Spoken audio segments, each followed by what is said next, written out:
Ever wonder what a farmer actually posts on social media every week?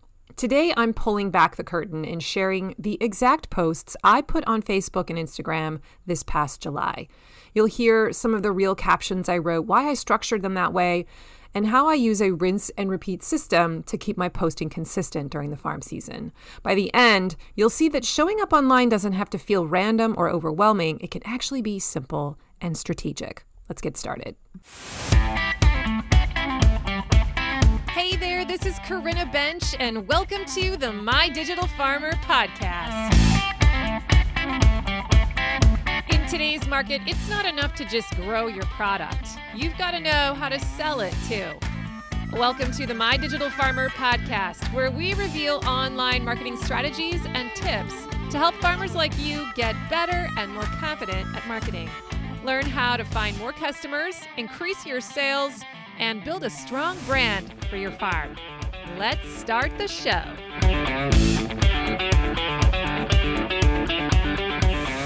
Well, welcome to episode 329 of the My Digital Farmer podcast. I'm your host, Corinna Bench, one of the farmers at Shared Legacy Farms out in Elmore, Ohio. I'm also the founder of mydigitalfarmer.com, which is all about trying to help other farmers get confident in their marketing and sales strategies so that you can grow a profitable business. How's everyone doing today? Welcome back to the show. Big shout out to all of my regular listeners. If you're new to the podcast, I'm glad you're here today. Thanks for coming. Make sure you subscribe to the show and go check out my first 10 episodes because I designed them to be an onboarding ramp into the marketing lingo. Otherwise, just kind of look through the back archives. There's over 300 episodes now, and there's got to be something there that catches your eye. Trust me, you'll get pulled in and you'll start binging a lot all in one day. I love it. So another way you can learn the ropes of farm marketing if you're new is to just get onto my email list, because when you do, I'm going to send you an email like every 4 or 5 days for 3 months. I'm going to give you the best of the best stuff, kind of like a roadmap through the different things you need to know. I'm going to share with you the stuff you need to know first, and everything builds on those early emails.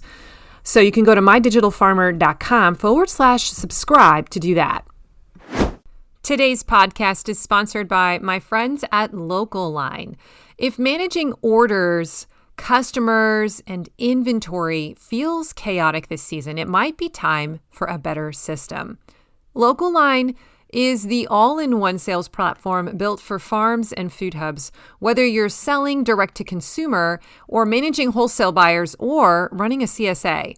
With tools like e-commerce, automated inventory management, subscriptions, barcode scanning, box builder, and POS, Local Line helps you simplify operations and grow your sales. In fact, farmers using Local Line increase their annual sales by 23% and boost their average order size by 9.5%. Switching is easy. No setup fees, no sales commissions, and your onboarding manager will migrate your storefront for free. No joke, so that you can get started without missing a beat. As a podcast listener, you'll also get one premium feature for free for a full year when you use my code MDF2025 at checkout. So head to mydigitalfarmer.com/local line, use that coupon code, and you'll be on your way. Start selling smarter this season with Local Line. And now back to the show.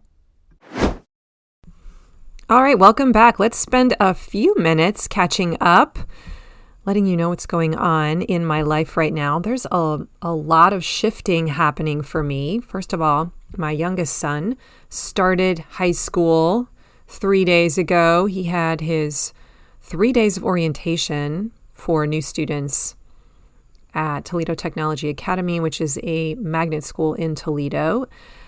And I'm not so sure how he feels about it. I think he's still nervous about trying to find friends. And so I'm being a mom right now, trying to encourage him and keep him positive and teach him the skill of waiting and being wise about who he chooses to befriend. So that's exciting, though, because I have a lot of confirmation from many different places that this is where he should be, and I'm really trusting that that's going to work out. Jed met with a recruiter a couple of days ago as well for the 180th fighter wing. So it looks like he is on track now to formally enlist. We have to meet with them next week and start the process of having him go somewhere to get a physical and take some kind of aptitude test. And then we move forward with that. So that was really fun. I feel really good about that. It's totally the right way for him to go. So all of my farmer friends out there who are into aviation, I know I have a few of you. Hope you're celebrating that moment with us, because he really wants to be a crew chief on fighter jets. That's like his goal. And so he's hoping that he can eventually work full time for the Guard.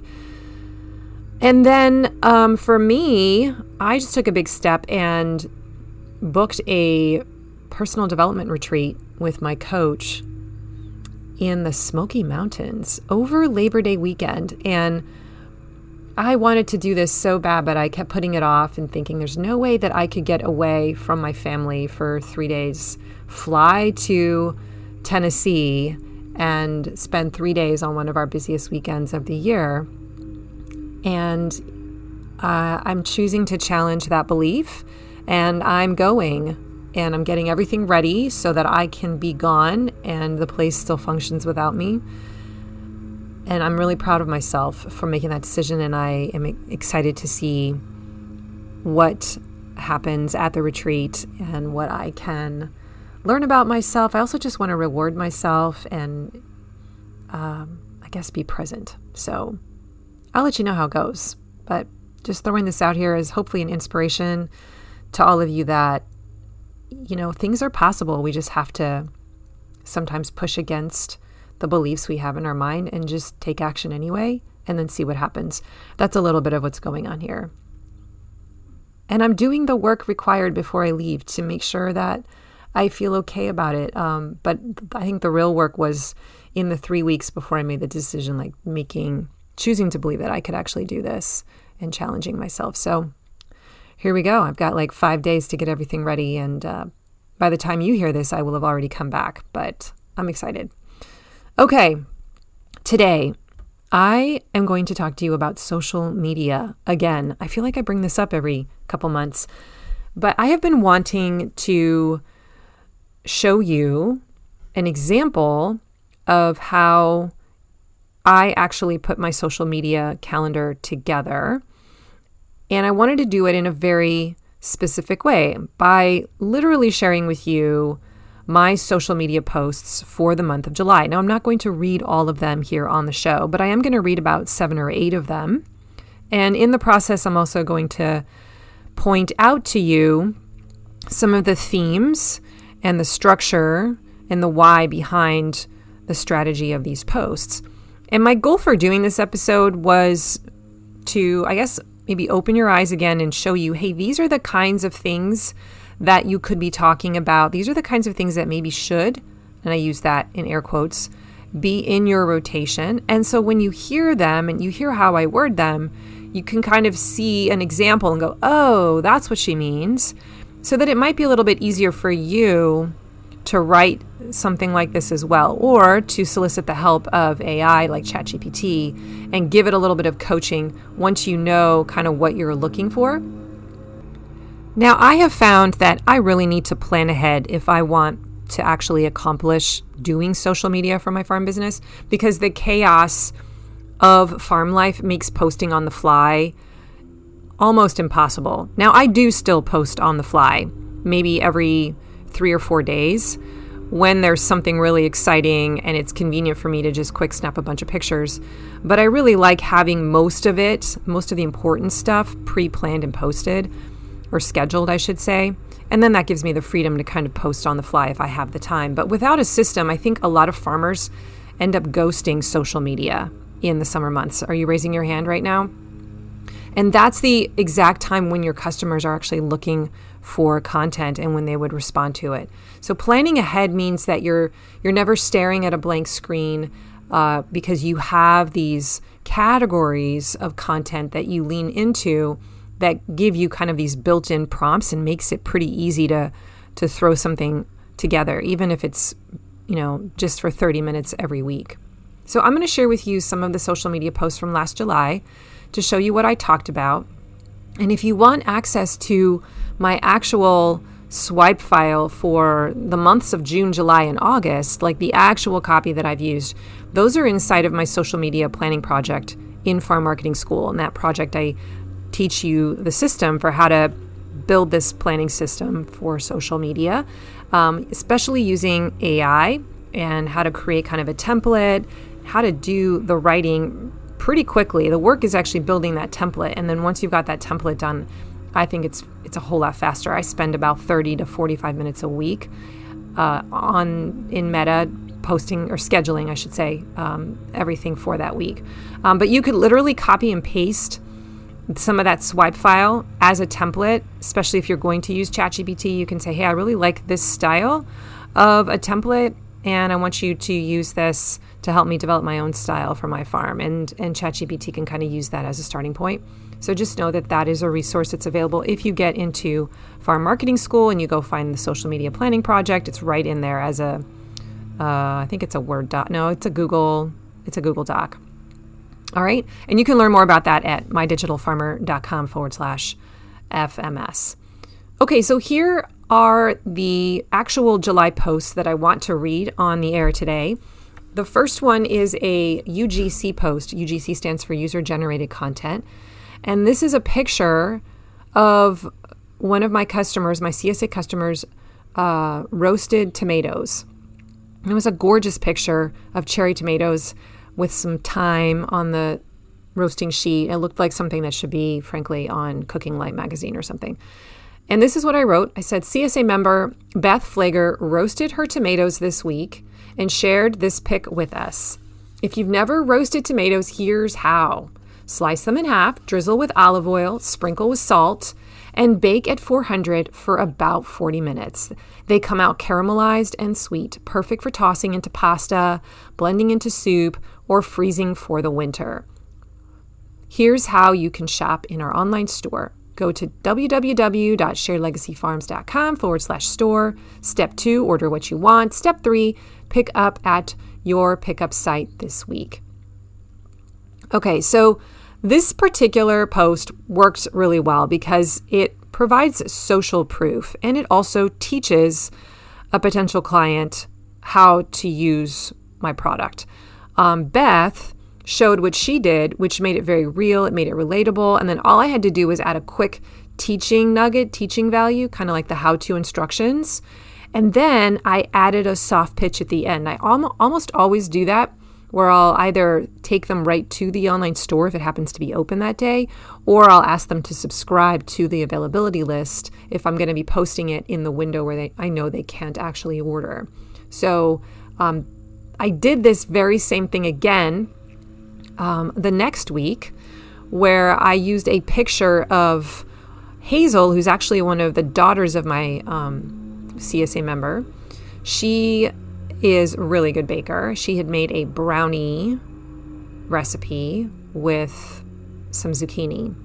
And the picture was one her mom had taken and posted in our private Facebook group of Hazel just standing there smiling, holding this pan of brownies. And then Tara kind of bragged about her and explained the recipe. So I swiped that and I wrote this post. Another genius idea for your summer squash and zucchini, ...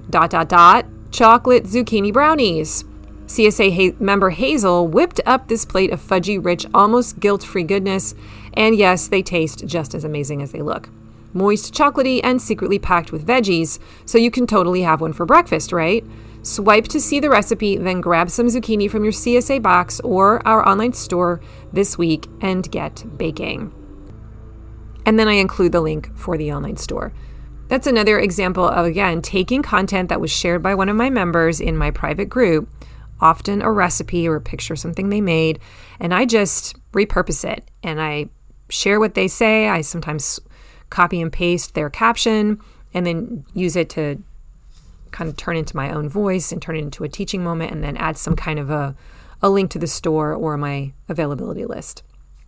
Okay, here is another post from July. This one was just an engagement post. I had a picture of green tomatoes. And so I put the picture up and I said, green tomatoes, what would you make with these? Fried green tomatoes, pickled, salsa verde. Sometimes our members surprise me with the most creative ideas. What's your favorite? And I love doing these maybe once every 2 weeks or so, especially if it's a new product that's kind of coming into the rotation in our fields. And notice that I didn't lecture, I asked a question. And what this does is it pulls a lot of comments, and the algorithm likes comments. So anytime you can do that, that's a bonus. It creates engagement. It teaches customers too, along the way, that green tomatoes aren't just unripe. They're actually something that you can eat. It's like a food adventure suddenly. Oh, I don't just sit those aside or not pick them. I can actually pick them and make something cool with them. Okay, my third post that I wanted to share with you from July, this is an actual post, was my CSA explainer post. And this is where I say PS. So I had a picture of our CSA box. And I wrote, PS, I've got just 2 more spots left in my next 4-week CSA sampler, starting the week of August 26th. This is your chance to test drive CSA and see what it's like. CSA means you get a weekly share of vegetables fresh from the fields, plus membership perks like recipe guides and access to our private Facebook group of members. Grab one of the last 2 sampler shares here, and then I share the link. Okay, so this is kind of a hybrid post, meaning that it has, in my opinion, kind of 2 different categories it's hitting at once. It answers what CSA is. So a lot of my posts will be answers to frequently asked questions, and they just rotate throughout the month. And this is a common question, what is a CSA? So I'll often have a post that just defines it. And, it stands for community supported agriculture, how it kind of works. This is a more brief version of that. But I also add urgency to this post and kind of like pitch it, right? It's a promotional post because I give the number of spots that are left. So I often have in the rotation a post that describes my signature offer. I want to make sure that people who are on social media scrolling around, meeting me for the first time, know what it is that I sell, what is the thing that I want them to start with or graduate to, and the CSA membership box and the CSA sampler specifically is our starting point. Today's podcast is sponsored by Farm Marketing School. All right, farmer, let me ask you something. Is marketing your farm something you actually enjoy? Or does it feel like a constant struggle? If you are like most farmers that I talk to, you are wearing all the hats and marketing always seems to slip through the cracks. Can I get an amen? That's exactly why I created Farm Marketing School. It's an online membership designed to help farmers like you build a simple, repeatable marketing system that actually works. Inside, you'll get bite-sized, step-by-step projects that make marketing easier. Each month, you pick what to work on, like writing better sales emails or improving your website copy or setting up your online store, and I walk you through exactly how you should be doing it. And you're not doing this alone. Every month, we have a live Zoom meetup where you can ask me questions, meet other members of Farm Marketing School, get coaching, and hear what's working for other farmers. It's like having a farm marketing mentor in your back pocket.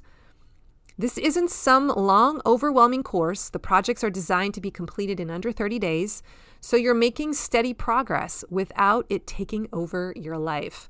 So if you're ready to stop winging it and finally build a marketing system that brings in steady sales, come join Farm Marketing School today. Sign up for your first month and see what a difference it makes. Go to mydigitalfarmer.com/FMS to get started. And now back to the show. All right, let's move on to another post that I had in July. This is a behind the scenes post. The picture that I used was Kurt cultivating at sunset. It is a gorgeous picture, like just gorgeous. And I actually also turned it into an FAQ post. So this is an example of another hybrid. Here's the caption. Here's a picture of Farmer Kurt cultivating the collards by sunset, aka weeding with a mechanical weeder. This is just one of the ways we manage weeds organically on the farm. We often get asked, are you certified organic? The answer is yes. Shared Legacy Farms is proud to be certified organic by both the USDA and the Real Organic Project. That means no synthetic fertilizers or pesticides, no GMOs, practices that protect soil health, biodiversity, and our environment. When you buy from us, you can trust that your food is grown with integrity from seed to harvest. Get on our produce availability list here. I give the link. Then order our organic produce each weekend online and pick it up at one of our 3 pickup sites around Metro Toledo. Okay, that actually had 3 different things going on, 3 categories in one. So I had a behind the scenes picture of Kurt actually weeding so they could see, hey, here's something going on right now on the farm. I also answered a common question of, are you organic? And all the people that already know that, it's another reason for them to read that again and say, yes, I'm a part of a farm that's organic and I love it. And the third thing it does is it pitches my availability list. So it's functioning as a lead magnet.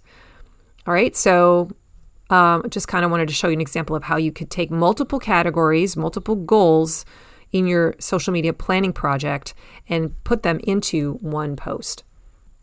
Okay, let's move on to the next post I want to share. This is my gut healing blog update. So this was a picture of some meal that I had made, just a bird's eye view of a plate. And I have been sharing my gut healing story on Instagram stories with my farm customers for some time now. I started formally sharing the story on a blog about 3 weeks ago. And so I was letting them know that the next chapter was live. So here's what I wrote. 18 months ago, I never imagined I'd be on this journey of healing my gut. It's been full of ups and downs. But along the way, God has been so faithful, leaving me breadcrumbs to follow. People, influencers, books, podcasts, quiet breakthroughs, and prayer. Each step has taught me something new. In this latest chapter, I share how discovering a functional medicine approach completely changed my trajectory. It gave me hope, new tools, and the confidence that I really could heal. If you've ever felt stuck in your health struggles, I want you to know you can take control of your own healing, and my story is proof of that. Read chapter 3 here, how a functional medicine approach changed my trajectory, and then there's the link. So this is also an idea just to point people to your blog post. I don't do this a ton, but for this particular series, I'm going to be doing it almost every week. And that's because it's really personal to me. I feel kind of like I'm on a mission to share this like miraculous story of how food is ultimately what cured something that doctors could not figure out what was wrong.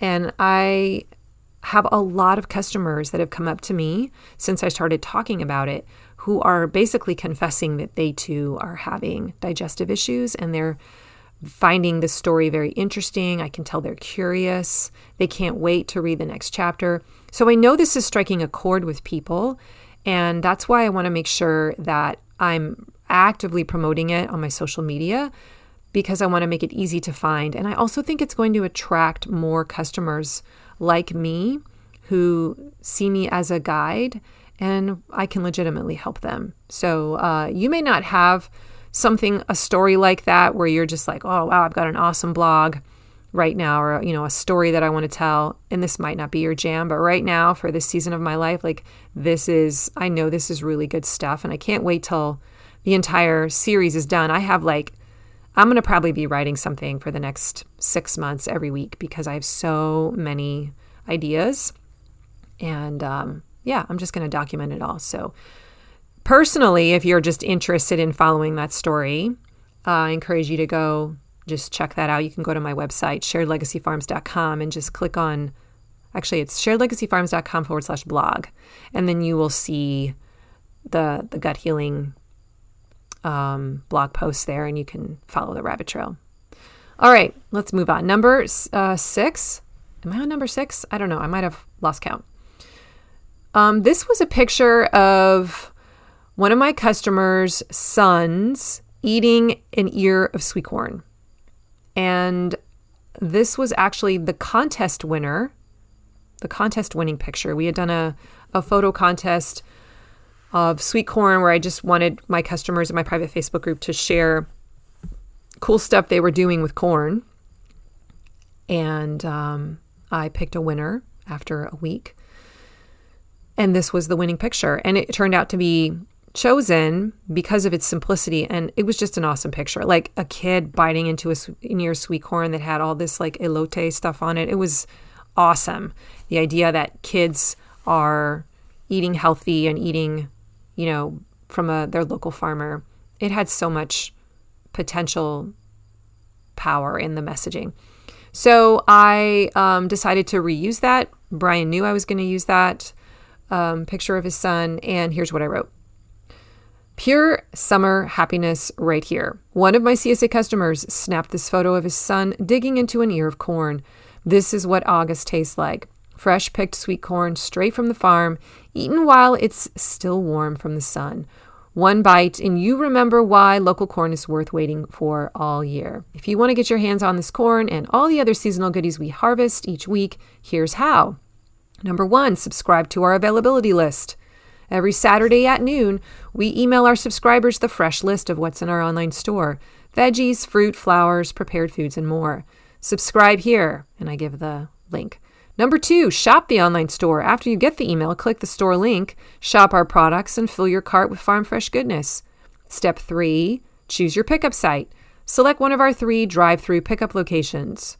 Sylvania, Tuesdays, 5:30 to 6:30 p.m., order by Monday at 6 a.m. Elmore, Tuesdays, 5:30 to 6:30 p.m., order by Monday at 6 a.m. And Perrysburg, Thursdays, 5 to 6:30 p.m., order by Wednesday at 6 a.m. I know that's tedious, but just notice that I am very specific in this post about where the pickup sites are and the times, okay? Number 4, meet us at the pickup. We'll load your order right into your trunk, easy, quick, and convenient. Bulk bags of sweet corn are now for sale too, $35 a bushel per bushel bag. That's 65 years. And then I have the link to the online store to grab that item. Okay, so what's going on in this post? You notice this is another kind of hybrid post because, first of all, it's making people aware of how the process works. So it's an FAQ post. It's answering that question, how do I buy vegetables from you again? Like, if I wanted to get some of that corn, I wouldn't even know how to start. And it's so, so important that you have this kind of message in your rotation every week, my friends, because there are always new people coming in, and that's what's keeping them from buying for the first time because they're just not sure. And they don't want to take the time to go figure it out on your website. So just spell it out for them. I've also given them a great gateway product. Corn is a really popular product in our brand, and it's often the first thing that people buy along with our carrots. Our lettuce is pretty popular too, and I know that. So these are things that I feature a lot. Plus, there's social proof going on here because it's an actual kid eating this product, looking like he's loving it. And what mom or dad isn't going to see that picture and say, oh, that would be so awesome if my kid did that too, or they imagine themselves biting into that ear of corn. And it's also a promotional post because I have the link right there to the product if they wanted to go purchase it right now. Okay? So those were the posts that I wanted to share with you. I picked those out. I have 30 of them for the month because I do post one per day on my Facebook business page and on my Instagram page. But I chose those. They aren't necessarily in order, but I chose those because they're kind of a smattering of the typical kinds of things you might see in a given week. And I follow this template week after week after week. So let me just talk about the patterns that I use. I'm going to pull back the curtain a little bit and just show you that there are categories of posts. If you were to take the time to go and look at my Shared Legacy Farms Facebook page and scroll back through the last 30 days, you would see themes. And in some cases, you would see almost identical captions because I do copy and paste them and adjust them slightly. But a lot of times I'm just recirculating the same kinds of categories of posts and I'm just switching out the pictures. So here are some of the categories. Number 1 are FAQ posts. I shared several of those with you because they are answering the objections your customers have that are keeping them from moving forward and buying. So for me, explaining the CSA in a nutshell was one of them. How do you actually buy in our online store? Are you organic? Those are very common ones that show up again and again. Veggie spotlights is a category. The green tomato was kind of functioning in that capacity, but I sometimes will have just a flat out post where I have a picture of a product like eggplant maybe is the featured veggie of the week, and I just talk about it, and I'm talking about how to store it, what you could make with it. I might even include some pictures of meals made by customers with that product to just show them and tease them a little bit. So that is another category that often shows up, maybe not every week, but definitely every 2 weeks. Behind the scenes posts, these posts tell your brand story. They kind of bring that transparency piece and make you feel relatable. I tend to, though that's kind of my default setting. If I can't figure out something to post, that's what I do. I'll just go into my camera roll and look something up. But I usually save the behind the scenes posts for my live in the moment organic posts, right? That's not always the scheduled stuff because I know that I'll find things in the moment to show behind the scenes later. And I want to have the freedom to do that in the moment. The other stuff is the stuff that I'm worried about forgetting to do. The promotional post, the FAQ post, the getting people on my email list post. That's stuff that I make sure that I schedule ahead of time and then I can easily copy and paste from week to week. Okay, user-generated content posts, these do get scheduled almost always. They're basically like free testimonials because your members' excitement becomes contagious. People can see, oh, there's a picture of the customer actually eating the product. They look like they love it. Or oftentimes it's a picture of something they made and it just looks amazing. And it helps a person imagine that they could be that kind of foodie or that kind of eater, someone who's cooking like that for their family. They do a little bit of, like future story casting for themselves. And those are easy for me because I have so many photos that I have saved over the years. I have a big folder in my Google Photos of UGC, user-generated content, as well. And I have a private Facebook group with loads of photos. So it's easy for me to find a picture of pretty much any meal at this point. Recipes and blog post links are another category that you'll see from time to time, especially if it's a UGC photo. A customer might have made a particular meal and I talk about it, but then I link them off to a page on the internet that shows them how to, create a recipe like that. Testimonials and stories. These are where customers are building credibility for my brand. List building posts. Those are like, man, I feel like those are showing up 5 times a week. I find a way to squeeze the produce availability list lead magnet into a post. You heard some examples of me turning things into hybrid posts because I want to make sure that people have a chance to join my email list. That's almost the gateway into my brand. And for me, social media, its primary purpose is to grow my email list. So I want to show them what I sell, make them aware of kind of my first offer, show the behind the scenes life, kind of pull them in that way. And then I'm like, hey, if you want to learn more, get on my list. And then I take really good care of them. And then finally, my other category is just online store posts. So this is where I'm making sure to highlight how easy it is to shop in our online store at least once a week. Usually I'll embed it right into other categories. And so it's just this subtle repetition that trains customers. Here's where you start. Here's where you start. And don't forget, you have to tell people how to buy. That's another element of this online store post piece. It's also kind of a frequently asked question that needs to be in your rotation. So many farmers talk to me about how I can't get customers to take action. I've got this awesome, sales page, or I have all these awesome things in my store and nobody's buying. And when I go and take a look at the funnel, sometimes the problem is that the step right before the store where the person finds out about it, there's no explanation for how to actually place an order. Or when they come to the store, it's just a bunch of products on the page, but there's nothing up in that, that section heading area where you can add text that explains how to buy and where the pickup sites are, and those basic information pieces that someone wants to know before they start investing time to put things into their cart. Okay, so those are kind of the overarching categories and themes. If you were going to look at all 30 days, which remember, you can go do that if you get into Farm Marketing School and take this project, the social media planning project, you can actually see 3 months worth of my content because I'm just copying and pasting it in there as I go at the end of every month and just put it in there. And that'll continue to populate here for the foreseeable future. You would be able to go in there and see that, wow, she really is kind of using the same types of things over and over again. I'll actually start with that particular document as a guide when I'm sitting down to write the next week's worth of content, and it goes really fast. Okay, so my weekly planning workflow, I know I've talked about this before in another podcast, but I'm just going to add it here because it makes sense to do it again in case you haven't heard that podcast. But here's how it works. It's about 30 minutes for me to do this whole thing. I usually do it on a Sunday or a Monday. That's just the day that I've chosen to do it. At first, when I began to do this, I did it once a month. And now I'm kind of to a once every 10 days, once every week kind of a schedule.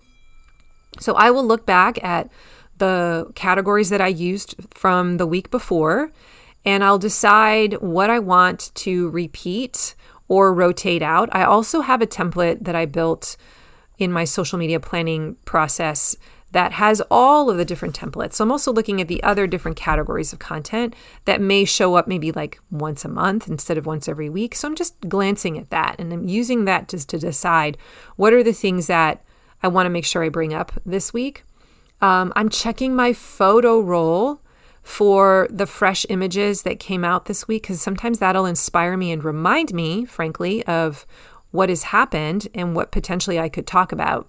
And I remember doing that this past week and seeing a picture of this gorgeous okra plant. And I was like, oh yeah, that's right, okra. Okra is like coming on right now. And it's also a very gut healthy vegetable for me that I use a lot. And so I'm like, I could do something with okra this week and make that, a teaching point. And that was just kind of on the table as an idea. I'm reviewing what's in season. I'm also looking at what are my offers going to be this week. Is there a particular vegetable that's coming in that is brand new, people haven't seen for an entire year, and I want to highlight it and get people excited about it. I'm looking at my Google Photos Drive using keywords, like I might type in basil or peach or sheep pan meals or something like that, and just kind of see what comes up, right?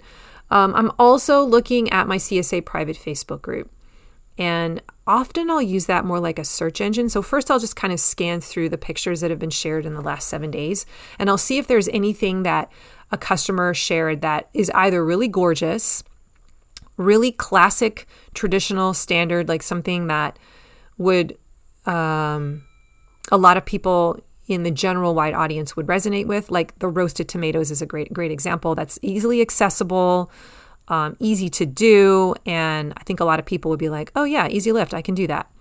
But I'm also looking for cool innovations. So there was this one woman a few weeks ago who had made some kind of garlic scape mustard. And my group thought it was amazing, and it sparked a lot of copycat recipes. Many people were trying it. And so I downloaded that picture and I talked about that idea and how it was catching a lot of energy in our Facebook group, and I wanted to share it with everyone. So that was like just an innovative idea for something to do with garlic scapes, and that became so good that it rose to the top, and it went on to my my public facing business page as well. So I like to just scroll the past week and just see if any of those kinds of ideas rise to the surface. But sometimes I'm looking for a specific thing. Like I know I want to have user-generated content this week, a picture of, I don't know, some kind of herby bread, because I'm going to feature herbs, and maybe I know I've got some focaccias out there. So I just type in the word focaccia bread and see what comes up. Or maybe it's pizza, because I want to have a really cool picture of pizza, because I want to talk about pizza as an exit strategy. And then, I'll see like 25 really cool photos from the past, well, more than that, but from the past 5-6 years that we've had this group, and they'll populate. And then I can just scroll through those. I can download one and I can use them. So that is a really fantastic resource I personally have, because it's basically functioning as a search engine. I can find any picture I want, any meal I want, because I have such great chefs in our group, and use that as an idea as well. So those are some of the things I'm kind of doing on the front end to help me find the picture. I don't often use video in my social media for this part. I'm usually doing pictures. So I just wanted to also put that out there. And then I go into ChatGPT, and I will sometimes share the picture, like I'll upload it into the platform and say, here's the picture I want to share. And I want to, using the template that we've established in this chat here, in this thread, I want to create a frequently asked question post that answers the question XYZ. And here's the one we used last week. Can you make it very similar? And then ChatGPT recreates it, and then I copy and paste that into my Google Doc, and then ultimately it gets scheduled into the Meta app as well. So because I'm doing a lot of repetitive work and copying and pasting, this process really is like 30 to 45 minutes each week. I mean, I only need to have, in my mind, my goal is to get 5 posts a week, but I usually go overboard and I'm doing, one a day. So I'm usually doing 7. And it's just really fast because I'm just taking stuff from the week before and recycling it. So I just want to encourage you, you don't have to reinvent the wheel every week. You just rinse and repeat the workflow, and it can go pretty quickly. The hardest part, it's not even hard, the longest part is finding the graphics that I want to use. That process isn't hard. I mean, it's easy to type it into the Facebook search engine and find the picture in the group, but the process of actually typing it in, downloading it, and then uploading it, right? Like that all takes time. That's sort of the tedious part, I guess, but it's really not that hard. So, why does this whole system work so well? I think because it's first of all, it's creating consistency. Customers start to see that I'm reliable, I'm showing up on a regular basis in the social media feed. It's building trust, it's building authority with brand new customers. My own customers who follow me see some of their own stuff being posted, so it creates pride and ownership of the work they're doing in our group, and it spurs other people in our community to want to share their content because they're hoping maybe it'll get posted. I mean, I have seen that and noticed that. It also reduces buyer confusion and objections. When you've got these regular posts in there that explain how to buy or answer those common frequently asked questions, you're just going to wipe out objections for people. You're going to have a system for doing that. And I think it's also helpful because it's saving me from, stress, that blank screen panic when you sit down and you're like, I really should be doing this, but as I'm trying to do it, I have no idea what to say or I feel overwhelmed. Having this process, like, worst case scenario, I can just come sit down and copy and paste what I did last week, maybe switch out the vegetable picture of the week, and that's it, and that'll be good enough. Like that whole concept of good enough marketing, right, is definitely something I want you to lean into here when it comes to social media. You do not have to go out and hire somebody to make you these amazing looking videos that, have all kinds of B-roll and captions on them and look professionally made. Like you can just do simple photos like this and captions that are repetitive that either you've written or you've asked ChatGPT to help you write them. You can do this. It's allowed. And I just challenge you to give it a shot for a couple of weeks and see how much time it saves you and how much traction it gives you with your marketing goals. Well, if this episode sparked some ideas, remember, you can get my actual post copy from June, July, and August inside the social media planning project in Farm Marketing School. I've uploaded all of it word for word. You can literally copy, paste, and adapt.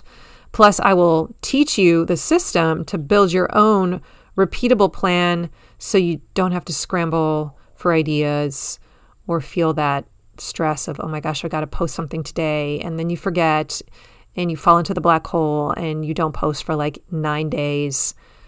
And yeah, that's not good. If you're trying to do social media marketing, you need to be consistent. So let's be strategic and thoughtful and intentional about what we're doing and just build a quick, simple system. You only got to really post like 3 to 5 times a week. Just decide what those things are going to be and then copy and paste them, rinse and repeat them. It's super easy. So you can join me at mydigitalfarmer.com/FMS to gain access to that.